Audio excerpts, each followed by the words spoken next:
अस्सलाम वालेकुम dear student, मैं डॉक्टर आसिम महमूद हूँ और मैं आपको वेलकम करता हूँ अपने YouTube channel doctor Asim lectures में। और जनाब अली, हम लोग बात कर रहे हैं एनाटॉमी ऑफ थॉरैक्स की। लास्ट टाइम मैंने आपसे बात की थी एनाटॉमी ऑफ हार्ट में, एनाटॉमी ऑफ वेंट्रिकल्स की।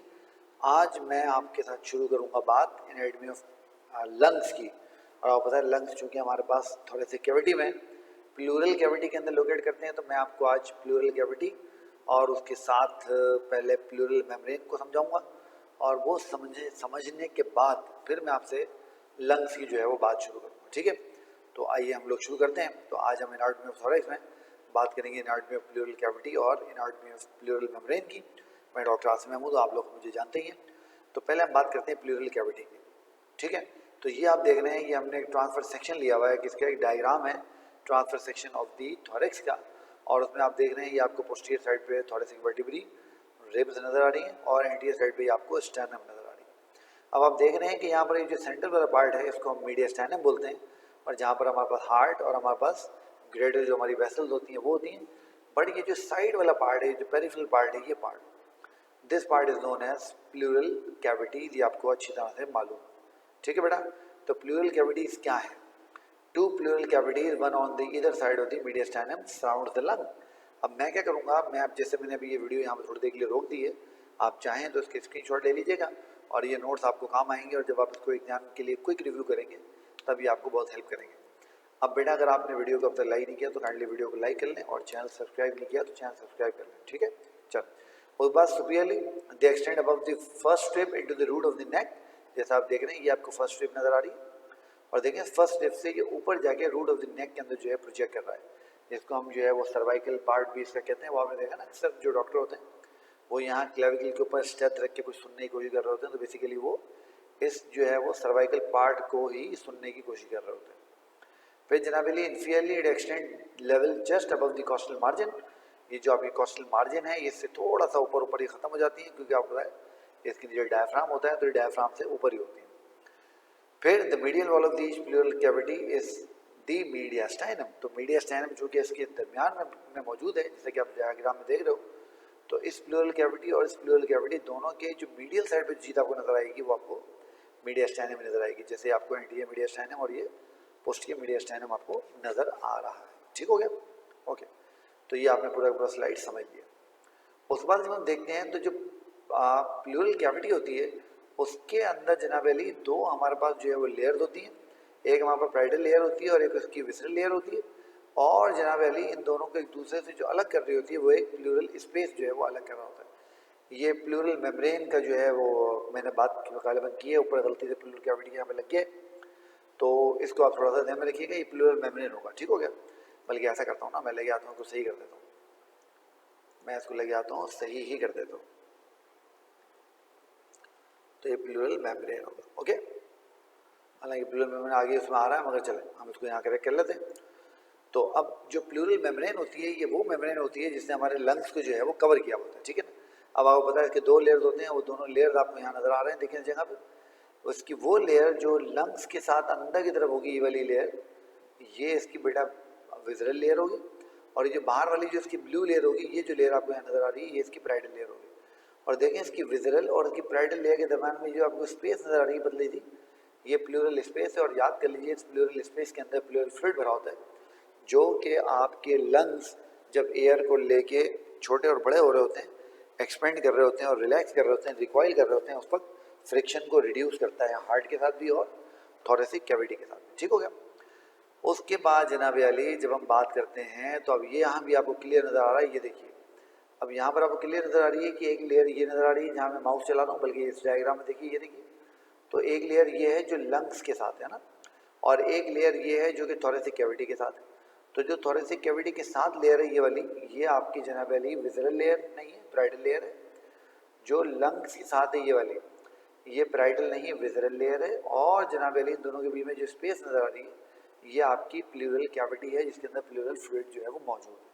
ठीक हो गया? तो ये बात आपने याद रखनी है। ठीक है बेटा, तो जल्दी से वीडियो को लाइक करें, चैनल सब्सक्राइब करें।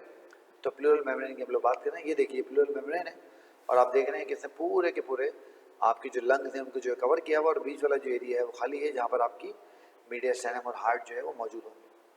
तो यहाँ पर ही आपको नज़र आ रहा है किस तरीके से जो लंग्स होते हैं वो प्लूरल मेम्ब्रेन के अंदर जो जाते हैं। अब देखिए यहाँ पर ये वाली जो इसकी लेयर आ रही है प्लूरल मेम्ब्रेन की, ये वाली जो बाहर थॉरैक्स को फेस करेगी पैराइटल लेयर बन जाएगी, और ये लेयर अंदर वाली लेयर जो कि आपके लंग्स को फेस करेगी ये विज़रल लेयर बन जाएगी।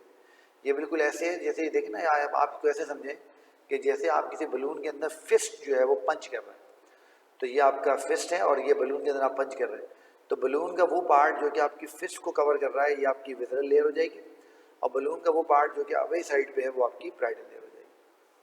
ठीक है, अब इसकी दो लेयर्स होती हैं, पैराइटल लेयर और विज़रल लेयर। तो देखें the pleurae and the lung lie on the either side of the mediastinum within the chest cavity. As pleura has two part, मैंने आपको बता दिया विज़रल और पैराइटल की लेयर होती है, और मैंने दोनों आपको समझा दिया कौन सी होती है। अब यहाँ पे आप देख सकते हैं कि सेंटर में आपको मीडियस्टाइनम नज़र आ रहा है, और ये दो आपको यहाँ पर आपके जो है वो क्या कहना चाहिए उसकी प्लूरल कैविटी और लंग्स नज़र आ रहे हैं। तो जनाब ये प्लूरल आपकी कैविटीज़ हैं और ये आपके लंग्स हैं, और यहाँ पे आप देखें क्लियर आपको दो लेयर नज़र आ रही है, और इन दोनों लेयर के बीच में वाइड एरिया भी आपको नज़र आ रहा है। अब जो हमारी प्लूरल कैविटी होती है इसके कुछ पार्ट्स होते हैं, वो कौन से पार्ट होते हैं आइए ज़रा आप देख लेते हैं। अब यहाँ पर जो थिंग्स रिमेंबर है वो क्या है कि हमारे पास जो ट्रेडिशन है इसको विज़रल और पैराइटल लेयर में डिवाइड करने का, उसके अलावा भी हम जो पैराइटल प्लूरी होती है उसको 5 पार्ट्स में डिवाइड करते हैं। पहला पार्ट तो हो गया हमारा सर्वाइकल प्लूरी, आपको याद है अभी मैंने बात की थी, वो पार्ट है जो नेक के अंदर एक्सटेंड करता है और नेक तक चला जाता है। दूसरा हमारा कॉस्टल प्लूरी है, ये वो प्लूरी है जो हमारी रिब्स के साथ जो है वो रिब्स को फेस कर रही होती है। डायफ्रैग्मेटिक प्लूरी ये हमारा वो पार्ट है जो कि डायफ्राम को फेस कर रहा होगा, यानी इस डायग्राम में अगर मैं देखूँ तो ये नीचे वाले जो पार्ट है ये इसके डायफ्रैग्मेटिक पार्ट है, और ये वाला पार्ट इसके कॉस्टल पार्ट है, और ये वाला पार्ट इसका सर्वाइकल पार्ट है। ठीक है, अगर इससे पिछले डायग्राम हम देखें इस वाले डायग्राम में, इस वाले डायग्राम में देखते हैं इस वाली, तो देखिए ये जो पार्ट इसके फर्स्ट रिब्स ऊपर जाएगा ये इसका सर्वाइकल पार्ट होगा, ये पार्ट जो इसके डायफ्राम को फेस कर रहा होगा ये इसका डायफ्रैग्मेटिक पार्ट होगा, और ये जो रिब्स को फेस कर रहा होगा ये इसका कॉस्टल पार्ट होगा। ठीक हो गया, ओके।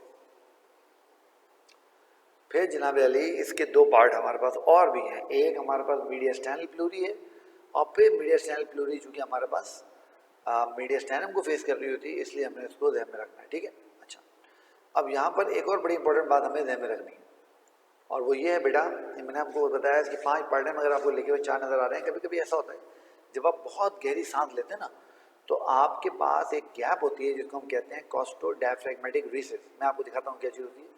ये देखिए ये आपको यहाँ पर जो गैप नज़र आ रहा है, now this gap is called costodiaphragmatic recess, और ये लंग्स आपके ऊपर ही होते हैं।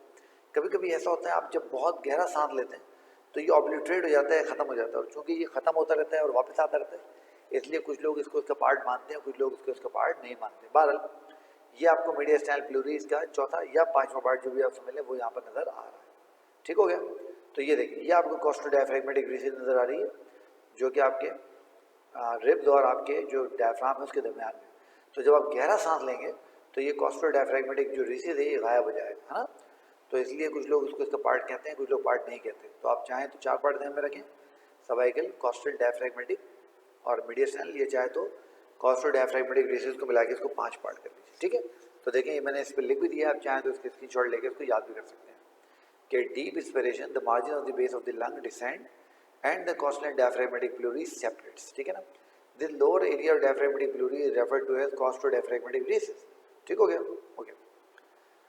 तो ये आपने जनाब अली देख लिया। अब मीडियस्टाइनल प्लूरी जो मीडियस्टाइनम को फेस करेगी, तो ये आपने सारा का सारा देख लिया और समझ लिया। अब जनाब अली हम ज़रा बात करते हैं इसकी नर्व सप्लाई की। अब आपने याद रखना है कि जो हमारा प्लूरल मेम्ब्रेन होती हैं इनकी जो नर्व सप्लाई होती है जनाब अली ये जनरल सेंसेशन की नर्व सप्लाई होती है, जिनको हम जनरल जो है सोमेटिक एफरेंट्स कहते हैं, और वो आपको होता है पेन, टेम्परेचर, टच और प्रेशर वगैरह के लिए सेंसिटिव होती हैं।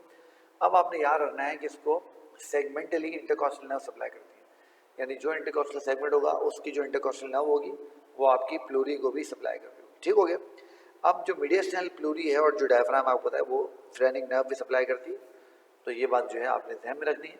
तो अब बिल्कुल आसान है, जो इसकी नर्व सप्लाई आएगी वो कहाँ से आएगी बेटे, वो आएगी जनाब अली आपकी जो इसकी इंटरकॉस्टल नर्व है वहाँ से, और सेगमेंटल इंटरकॉस्टल नर्व से आएगी। ठीक हो गया, ओके। उसके अलावा जनाब अली जो विसरल प्लूरी होती है आप याद कर लीजिए, जो लंग्स को फेस कर रही होती है वो सिर्फ स्ट्रेच को फील करती है, पेन, टच, टेम्परेचर वगैरह को फील नहीं कर सकती। कोई भी विसरल लेयर होती है, वो पेरिकार्डियम की विसरल लेयर हो, वो प्लूरल मेम्ब्रेन की हो, वो आमतौर पर सिर्फ स्ट्रेच के लिए सेंसिटिव होती है, बाकी चीज़ों के लिए सेंसिटिव नहीं होती।